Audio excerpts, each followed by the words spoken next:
Thank you very much. And last but not least, George. Thank you for holding this forum tonight. I'm George Cianciolo.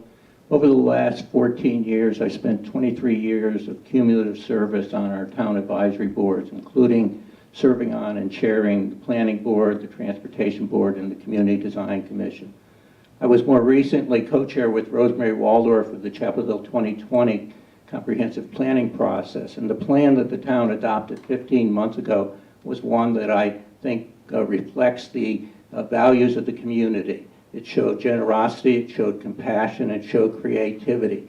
Those values suggested that we wanted more of many things. It suggested we wanted more affordable housing, we wanted more transit, we wanted more parks and bikeways and sidewalks. We wanted more jobs. It was an excellent wish list. The one thing that it did not do, and we still are not doing in the implementation phase, is figuring out how to pay for it.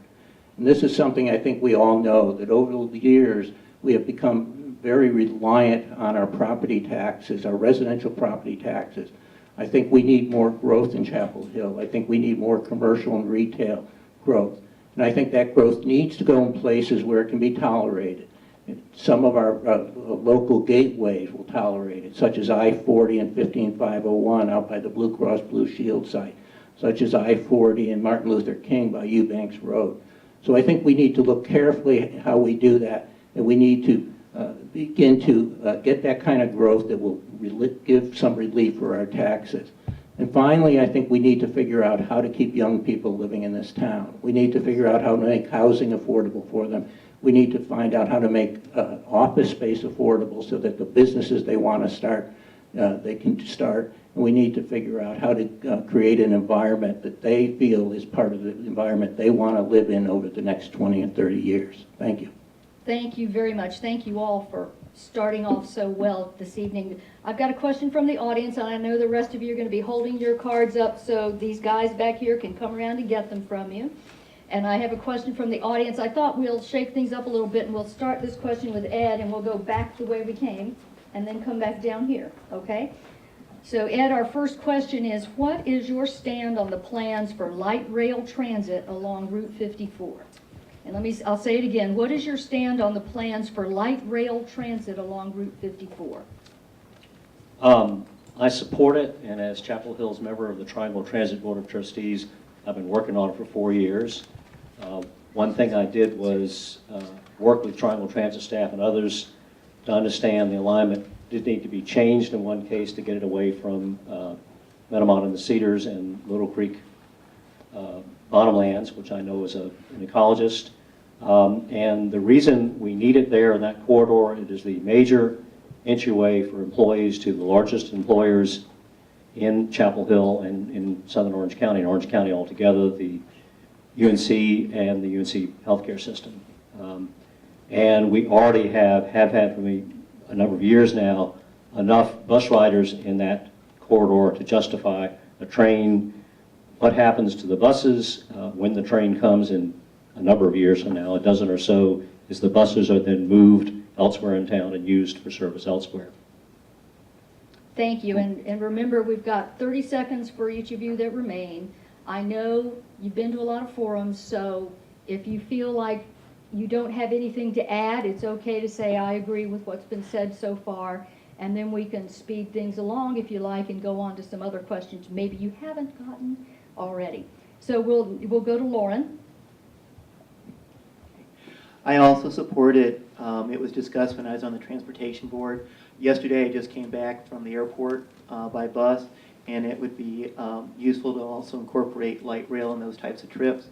I know Ed and others have been involved in it a long time, and I think it's a great plan. We're going to go that way. We're going to go to Gary next. Originally being from New York, we had something called the Long Island Railroad, and it took months or years before it actually made some money. Therefore, I oppose the light rail, and I think we should put more of our money in improving our current bus situation right now. Thank you. Maria. I support light rail, and I worked hard to get the half-cent tax increase that will pay for it.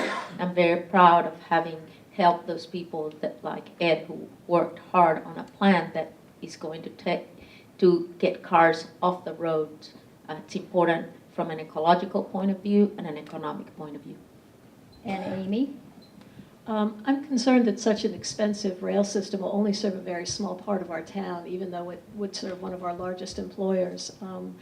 Chapel Hill still, even though we're growing, is basically a very small place, and light rail is a very, very expensive proposition. My parents live in Denver, which is an actual big city, and they recently put in light rail, and they're still subsidizing ridership there. Last I heard, to the tune of something like $12 a ride that the town has to pay. So I'm concerned about the expense for a town of our size. Thank you. DC? I'm in the same boat as Amy. I mean, I do like the idea of light rail. However, I feel as though the plan that we have at this point is missing more funding towards the present transportation system to expand the service to various areas, to increase night and weekend ridership and service at that point. And there may be some down the road, but I would like to see more investment in that money right now into those systems. I also feel like what's lacking is a carpool initiative. That would diminish the amount of cars on the road as well. Thank you. We're going to come all the way back down here to George. I support the plan. I actually co-chaired the Special Transit Advisory Commission a few years ago that developed the plan. It was a bipartisan commission of 29 members representing 6 counties. And what we knew then, and it hasn't changed since, is that the triangles grow by 1 million people over the next 25 years. And I-40 simply cannot support that kind of growth. Thank you. Sally? George spoke very well to my opinion, which I also very much support the light rail system. I don't want us to be another Atlanta. The growth projections are tremendous. Ed and I this morning were at a conference on transit and affordable housing, and we're excited to see about the ways you can possibly create affordable housing along with market rate housing at transit stops. So it's a great way to shape our future. Thank you. Thank you all very much. Let's start this time with Amy.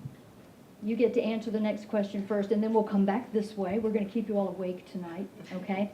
As Chapel Hill finances do not allow for another bond referendum for 4 years, do you see the town's financial needs being met by raising property taxes or cutting services?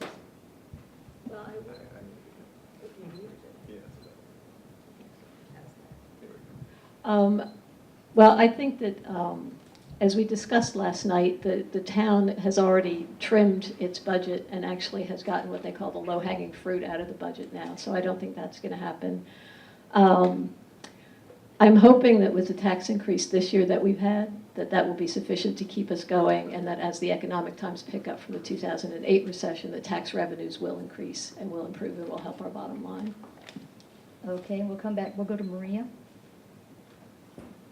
I think we're doing an awesome job of attracting new investment with the startups and nurturing businesses. Well, I say an awesome job compared to what we had been doing. It's really picked up, and I'm very excited about the future.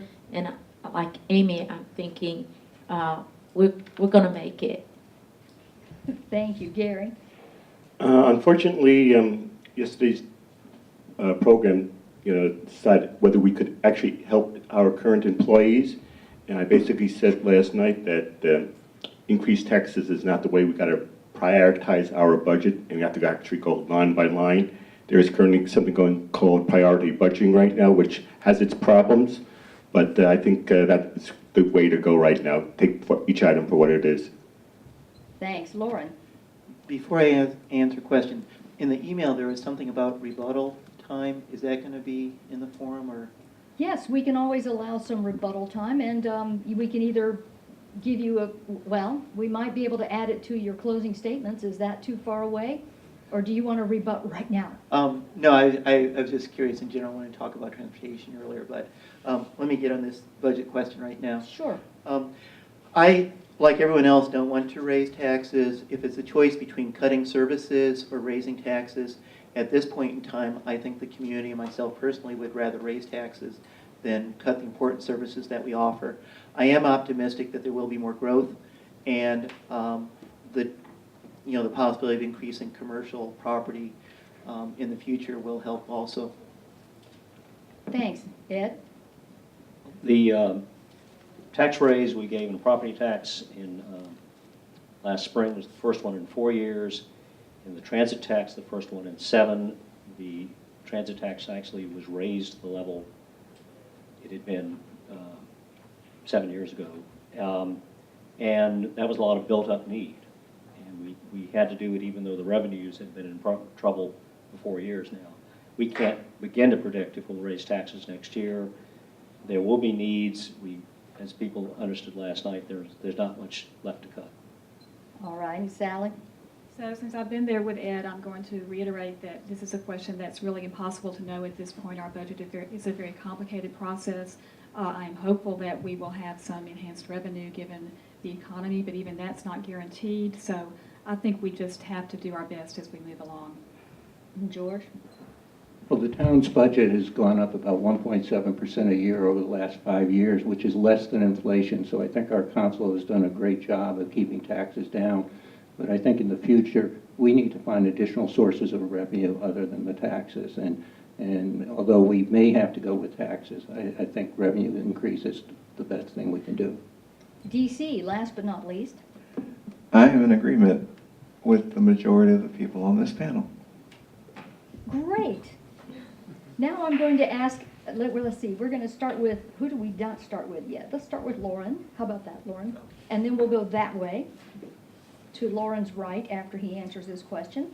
Would you support selling town assets such as the old library at Franklin and Boundary or the old town hall? Would I support? The short answer is it depends. I think of those two particular places, I think the old town building is a historical structure which really adds to the community. In terms of the old library, I'm understanding it would be very expensive to renovate, and it would make sense possibly to use that property for other purposes. But in general, I would want to hold on to our property as long as possible. Okay, Gary? There is a need for senior citizen housing and low-income housing. Therefore, I would probably try to build on that property at this point. I think it's a very important issue that we do need affordable housing, and I hope we could take that route for those properties. All righty, Maria?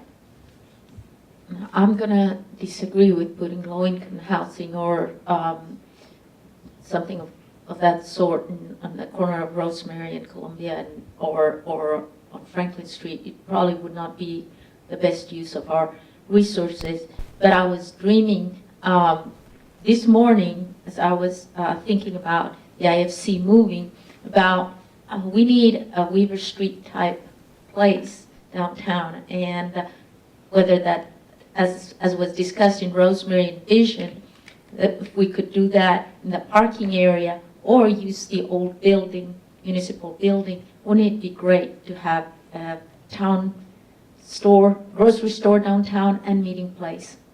Okay, thank you. Amy? I think that it's okay for the town to sell assets when they no longer feel that they have a need for them and don't want to pay for their upkeep and maintenance.